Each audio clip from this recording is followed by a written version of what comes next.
নমস্কার বন্ধুরা, মিনুর রান্নাঘরে আপনাদের স্বাগত। চলে এলাম নতুন একটা রেসিপি নিয়ে।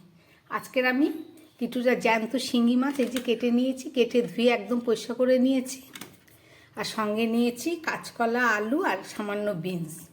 এই সব কিছু দিয়ে একটা পাতলা ঝোল করে আপনাদের দেখাবো, যেটা স্বাস্থ্যের জন্য খুবই উপকার এবং খেতেও খুব সুস্বাদু। তাহলে চলুন, একদম প্রথমে আমি সবজিগুলোকে কেটে নিয়ে মাছে নুন হলুদটা মাখিয়ে নিচ্ছি।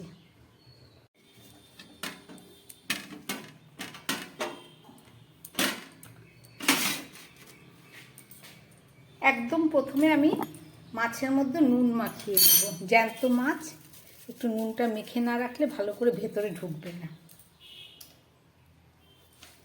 দিয়ে দিচ্ছি নুন আর হলুদ। নুন হলুদ দিয়ে মাছটাকে মেখে আমি 5 মিনিট মতো রেখে দেবো, যাতে ভেতরে খুব ভালোভাবে নুন হলুদটা ঢুকে যায়। তারপরে সবজিগুলোকে কেটে নিয়ে ফেরত এসে রান্না করে দেখাচ্ছি। কাঁচকলা, আলু আর বিনসটা আমি খুব ভালো করে কেটে নিয়েছি, কেটে ধুয়ে একদম পরিষ্কার করে নিয়েছি।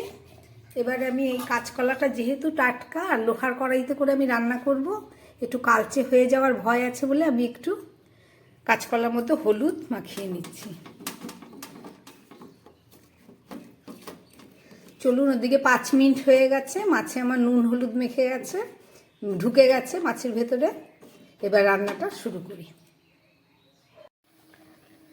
একটা লোহার কড়াই বসিয়ে দিয়েছি, কড়াইটা গরম হয়ে গেছে। এবার তার মধ্যে দিয়ে দিচ্ছি আমি সর্ষের তেল।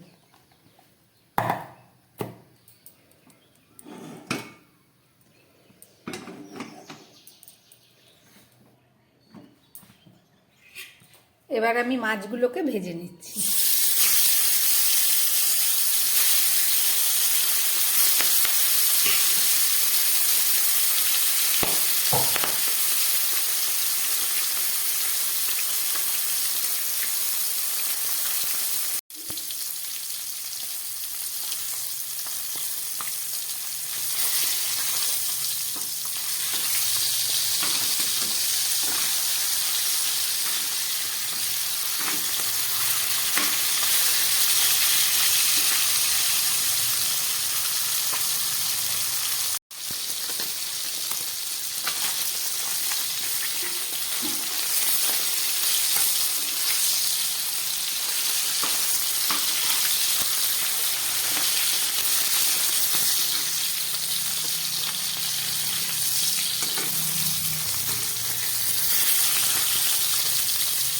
মাছগুলো আমার 2 পিটি ভাজা হয়ে গেছে, এবার তুলে ফেলছি।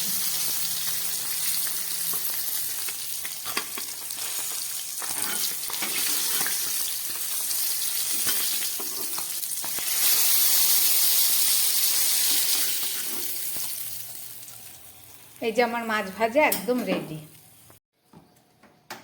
এই মাছ ভাজার গরম তেলের মধ্যে আমি দিয়ে দিচ্ছি একটু জিরে ফোড়ন, আর দিয়ে দিচ্ছি একটা কাঁচা লঙ্কা, আর দিয়ে দিচ্ছি একটা তেজপাতা।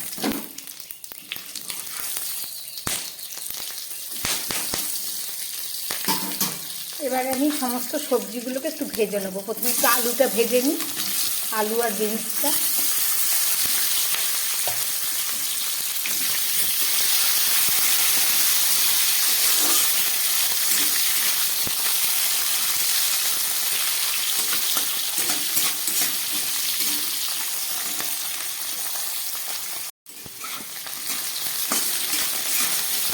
আলু আর বিনসটা আমার অনেকটাই ভাজা হয়ে গেছে। এবার আমি দিয়ে দিচ্ছি কাঁচকলাগুলো।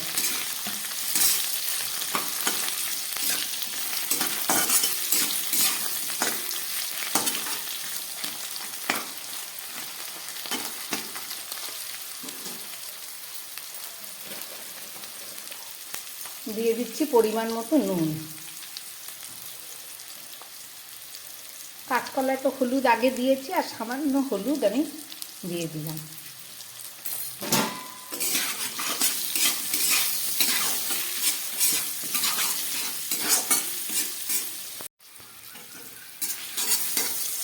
এবার দিয়ে দিচ্ছি 1/2 চামচের মতো আদা বাটা।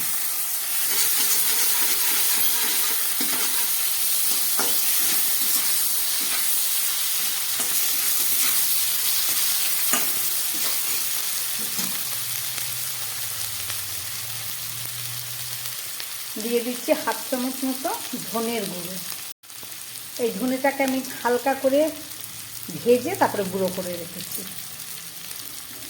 আর দিয়ে দিচ্ছি হাফ চামচ জিরের গুঁড়ো, দিয়ে দিচ্ছি হাফ চামচের কম শুকনো লঙ্কা গুঁড়ো, সামান্য একটু জল দিলাম, গুঁড়ো মশলা দিয়েছি।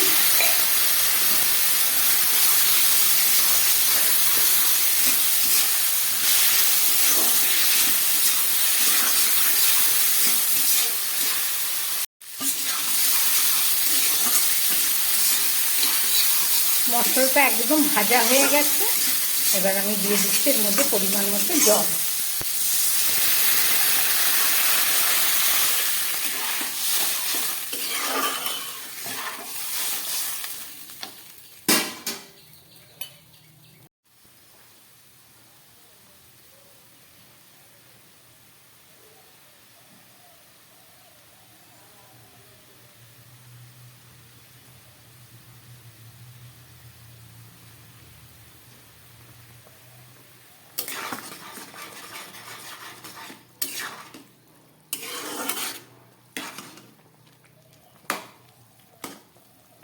কম তেল মশলায় বাঙালির মাছের ঝোল, একদম দেখতে ফিকে কিন্তু খেতে খুব সুস্বাদু হয়। ঝোলটা ফুটে উঠেছে, এবার আমি এই মাছগুলো দিয়ে দিচ্ছি।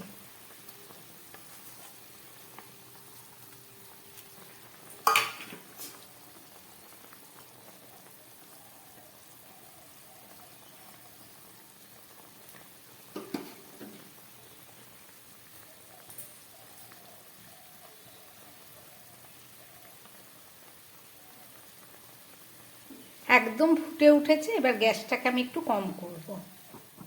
কম করে লঙ্কা ভাজাটা আমি তখন তুলে রেখেছিলাম, এটাও দিয়ে দিলাম। দিয়ে আমি একটা ঢাকা দিয়ে দিচ্ছি। এবারে 5 থেকে 6 মিনিট গ্যাস কমিয়ে রান্না করা হবে, তারপরে ফেরত এসে দেখাচ্ছি।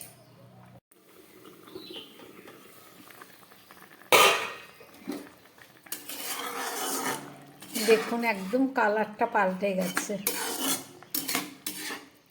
5-6 মিনিট রান্না করলাম, আমার সমস্ত সবজিগুলো সিদ্ধ হয়ে গেছে। এই দেখুন আলু একদম নরম হয়ে গেছে, মাছের ঝোলটা একদম আমার রেডি। এইটুকু ঝোল আমি রাখবো, কেননা বলেছিলাম পাতলা ঝোল করব শিঙি মাছ দিয়ে। তাহলে চলুন এবার গ্যাস বন্ধ করে মাছের ঝোলটা নামিয়ে নিই।